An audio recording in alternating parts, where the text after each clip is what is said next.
Today, we're diving into a hot topic in space exploration, the overcrowding of Earth's lower orbit.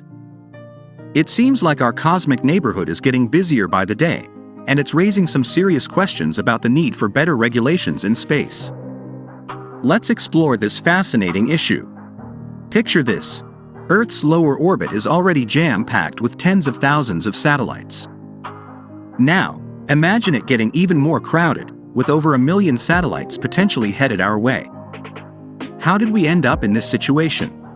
To get a clear picture of what's happening, researchers dove into the International Telecommunication Union (ITU) database, a United Nations agency responsible for managing orbital space for satellites.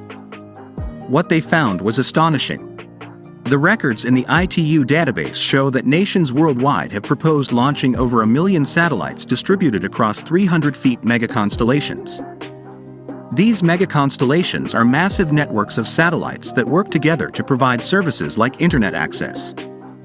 To put it into perspective, this is 115 times higher than the number of functional satellites currently in orbit. So, why is this a big deal? Well, it's not just about the sheer number.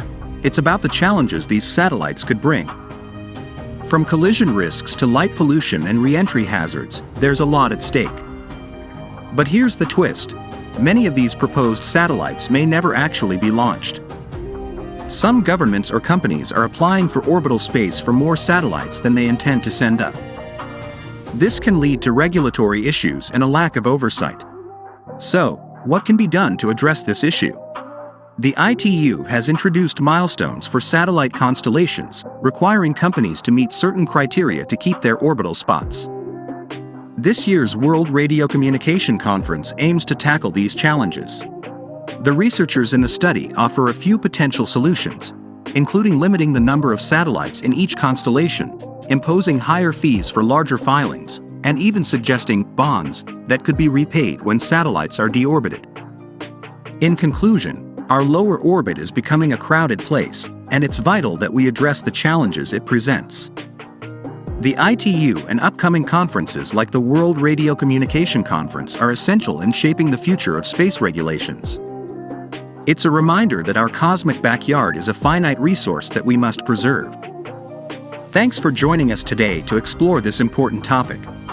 If you found this video informative, don't forget to hit that like button and subscribe for more exciting content.